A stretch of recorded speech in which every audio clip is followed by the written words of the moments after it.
Welcome to the CNC Connection, an all-in-one podcast that touches upon a variety of topics ranging from sports to TV shows. Here are your hosts, the 9 experts on everything, Colin and Corey. Alright guys, hello, welcome to the CNC Connection. This is kind of a rarity today because I'm not with my cohort Colin Hensel. It's just basically the C&J Connection because in lieu of Colin Hensel, I have Joe Paul in studio. Hello. Joe Paul was on 2 of our programs. We discussed our top 5 TV shows and we reviewed a Mad Men episode. But here, since Colin isn't really a fan of Pink Floyd or anything like that, we decided we wanted to review the concert that we went to last night. Roger Waters presents The Wall. It's his 2012 tour, and we went to his June 29th show in Hartford, Connecticut last night. It was incredible. I mean, I wasn't sure what to expect, or I didn't know if it was going to be kind of like a Broadway show, or Right. I didn't know how much performance there was going to be, or if it was just going to be a rock band show, you know. Right. But it was kind of like a little bit of everything. It was first of all, the production. Yeah, the production alone was ridiculous. I've huge. never seen anything quite like that before. Indoors too. I Yeah, mean, definitely. There was pyrotechnics, and at one point they had this small plane, small, probably the size of a small car. Yeah, it was like, well, the whole point in the beginning of the album, you can hear like a plane crash. Right. Kind of, and it's kind of funny too, because they did the same thing for the Dark Side of the Moon. They did what was a tour called in '94? It wasn't with Roger Waters, it was just Gilmore, Rick White, and Mason. They did this. I'm blanking on the tour name in '94. Right after they came out with the Division Bell, they had the tour, and right when they were doing they did an entire like Dark Side of the Moon set, and right at the beginning, right at the end of On the Run, plane just like that crashes. So I wonder if Roger Waters used that, but at the same time, I'm not sure if I could base that on any knowledge because I never saw any of the Wall back from when they originally toured. But yeah, going back to that, it's kind of interesting too because you're a seasoned Pink Floyd vet. I'm younger, but we know what we're talking about when it comes to Pink Floyd. Right. Going into it, I was kind of concerned because I'm a concert guy. I didn't know if Roger Waters was going to sacrifice performance, or no, if he was going to sacrifice more of the concert aspect and add like a performance. Yeah. Right. But it worked out well. I mean, this is definitely one of my top 3 concerts that I've been to. Obviously, you've been to maybe a million more than I have. I don't know if that's a fair estimate. Yeah, I've been to a lot, but this, like I said, the production, just when the show started, it started with an explosion. Yeah, I mean, and yeah, we're all sitting there. The Civic Center got dark, and everybody's waiting, and then it was just boom. Yeah, basically. And that first song was just crazy. And In the Flesh. Yeah, In the Flesh just really kicked it off with a bang. Yeah. You know, it was just explosions everywhere, and at the end he said, he showed the sound effects, and it makes it seem like a plane is shooting, a bunch of pyrotechnics are going off. But as far as the concert aspect goes, he definitely did sacrifice a bunch, because there's a lot of points where he wasn't even playing the bass, which is his main instrument. And I didn't want him to lip sync, and I felt like there was definitely some portions where he was lip syncing. Yeah, he may have.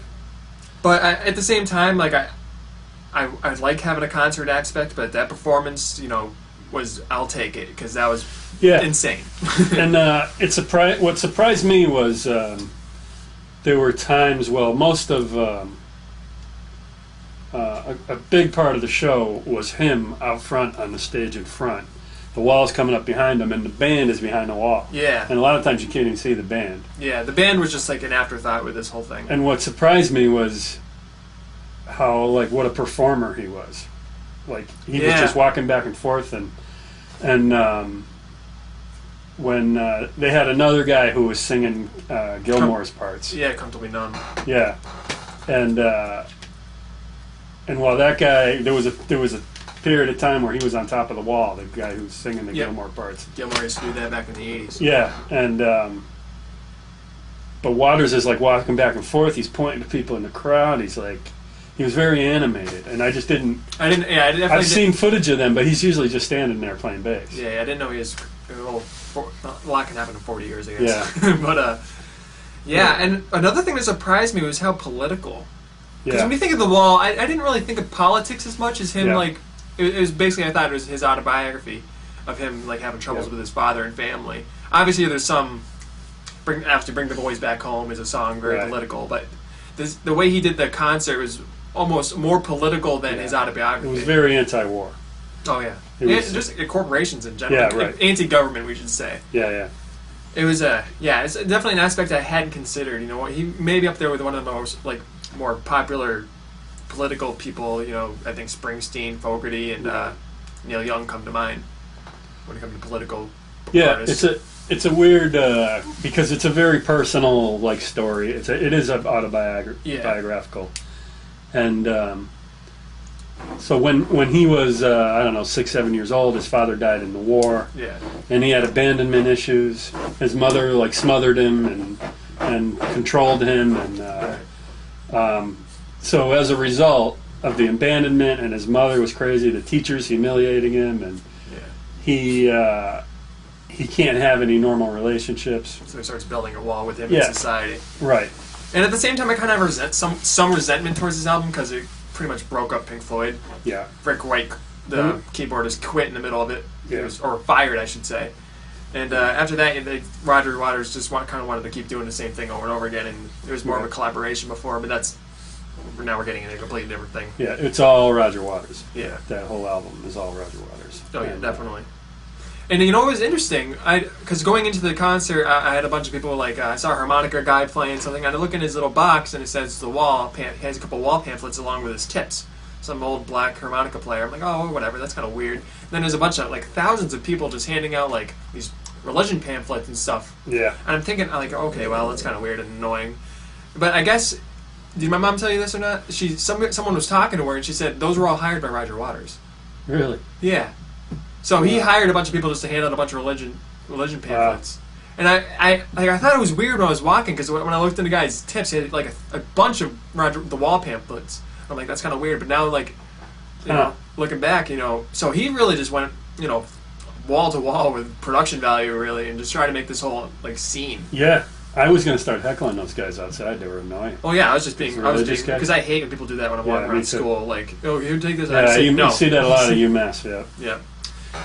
But I actually think I threw away a Bible once. I don't know if that. So I'm going to hell. But another thing was the band itself was really tight, and the music sounded awesome. Yeah, it almost sounded processed, which was. I don't know. It's hard to tell if they were just good. Yeah, and like you said about his voice, and that's another thing. I mean, if you're my age and you were around when this album came out, right, that's all you heard for probably a good 2 years. Oh yeah, they just played it constantly on the radio. Yeah. That's all you could hear. And I got kind of sick of that Roger Waters kind of whining, crying voice. It's not really singing almost, it's him like just whining, you're right, yeah. And like that Ooh Babe song, and a lot of the song is him crying, but and I got kind of turned off by that, and when he left Pink Floyd, I was like, he's just going to go do a bunch of crappy shows and make some crappy solo albums, and but I had a really big appreciation for it last night, because if he was singing all of that, I mean, he's 65 years old, I think, and 1945, I think. Yeah, 67. Yeah, so he's up there. Yeah, so that was if that was him, that was really good singing. I mean, no doubt. Like, you can tell some people take care of themselves, and some people are just weathered by time. Rolling Stones, The Who, it's a common misconception too, because everyone, when they think of Pink Floyd, they think of these drug addicts, fucking just out of control, acid brains. Yeah. And they were in the '60s within the Syd Barrett era. Right. But after Syd Barrett, went crazy. I think I read a couple of accounts. They previously stopped doing acid. Right. They basically just did the little light stuff, alcohol, weed, and stuff. But they definitely, I think if you look at Gilmore, he's fine. Right. But these are intelligent guys, and oh yeah, no doubt.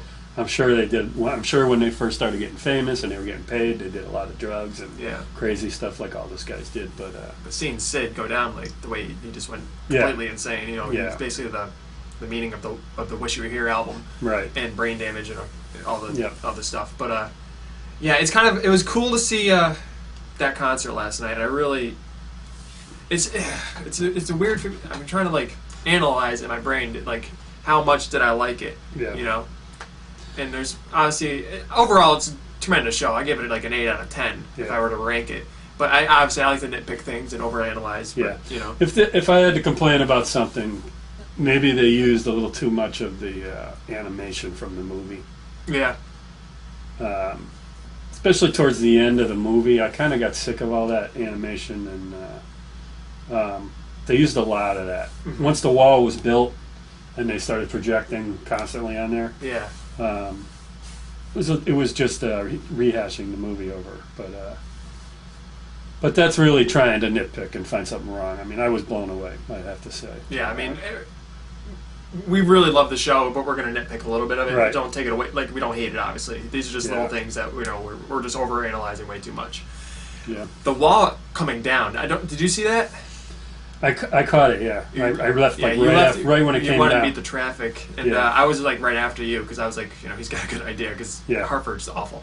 And the place was full. I mean, It was packed. Probably 17,000 people there. Yeah, so we're on the stairs walking down, and all of a sudden the wall just comes down. And Yeah. during the show, I was like, how are they going to get all these bricks to fall down without Yeah. it falling into the crowd and crushing people? I mean, it's not going to hurt. I'm pretty sure they're Yeah, but styrofoam. they were really light.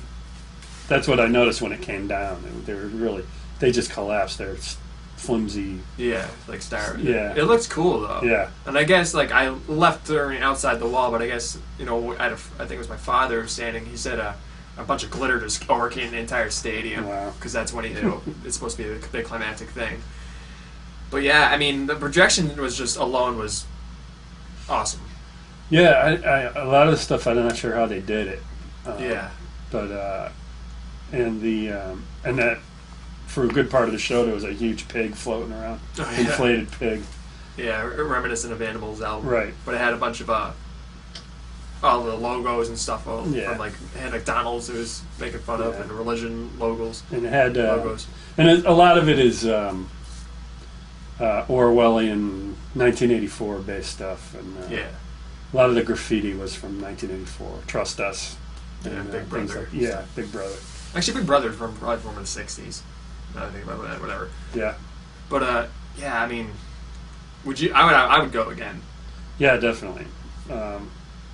Like I said, I wasn't sure what to expect. I figured the music would be good, but I didn't want like actors coming out in costumes and playing. Yeah, I didn't want. I I didn't didn't want a know- theater, basically. No. I didn't want to go to a theater show. No. And there was one song when in Hey Teacher, Leave Those Kids Alone song. Yeah. Another brick and wall. Yeah, a bunch of kids came out and danced. Oh yeah, I yeah. guess They they had were local kids. I guess every town, he picks up a group of kids and they dance along with them and stuff. So that was cool. Yeah, every song like felt like it had its own little thing to it. Right. I mean, the Hey You section. You know, this is my favorite section of the album when it goes from Hey You to Comfortably Numb. Right. I mean, that was just awesome to me. The way they did it. Because after the Yeah, and Goodbye Blue Sky. Goodbye Blue Sky was awesome. Yeah, it was incredible. Well, this brings up another question I was thinking about. Because I've seen three Pink Floyd things this year. Maybe I've gone a little overboard. We saw two with you and one I went on my own with. Right. The first one was like this Dark Side of the Moon thing at in Springfield. They basically just did Dark Side of the Moon all the way through. Because this is like a group that does a famous they do album. classic albums. albums. Right. And then, so they did Dark Side of the Moon, then they did a couple of other Pink Floyd songs. But during that, after the Dark Side of the Moon segment they had an intermission. And then it was like a 25-minute intermission, which is pretty long. Yeah. And then they continued with the rest of their stuff. And then I went to see Brit Floyd back in March. Mm-hmm. And they didn't do anything in order, really. They just did a bunch of Pink Floyd songs. But in the middle of that, they had another 25-minute intermission. Wow. I'm like, okay, this is kind of what... Like, I've never seen an intermission at a concert before. I've been to 100 concerts probably, and I've never had an intermission. Yeah. And then last night at Roger Waters, he had, right after whenever disc 1 ends in the album, Yeah. they had another 25-minute intermission. Is it a Pink Floyd thing? I don't understand. I guess. Yeah, I mean, I've never been to a concert with an intermission. Yeah, I mean, I saw Paul McCartney last year at Yankee Stadium. He played for 30 something songs and played 3 hours straight, no intermission. Wow. I mean, granted, it's Paul McCartney. He's playing the easiest songs imaginable. But and I'm sure they needed time to set things up for like the second thing, you know. Oh yeah, no doubt. Like technically, they had the floor come up, the stage, stuff came up from the floor, and I thought that was neat. The song it did where a part of the wall came down and it turned into a room. Oh yeah, for the Nobody Home segment. Yeah, Nobody Home. It was just cool. It was inventive, and definitely. You could tell when we first got there that it was going to be high tech just by they have a huge section. Usually, when you go to concerts, there's a little section in the back where they have the soundboard and the guys controlling the lights. Mm-hmm. But in the old days, it was just red, yellow, green. Yep. Shining down and maybe a spotlight here and there. It's raw. Yeah, but these guys who took up a lot of real estate with all the technical stuff and laptops and... I can't imagine how much that thing cost to put on. Yeah. And the ticket price wasn't the worst price either. It was only $80. I mean, we were sitting pretty high up, but, yeah. Yeah, I mean, Madonna gets $150 or whatever. Yeah, who's gonna?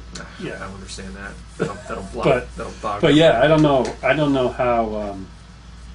I mean, I guess 16,000, 17,000 people at $80 a whack. That I'm not good at math, but it just looks like an expensive. Looks like millions of dollars of equipment and setup and.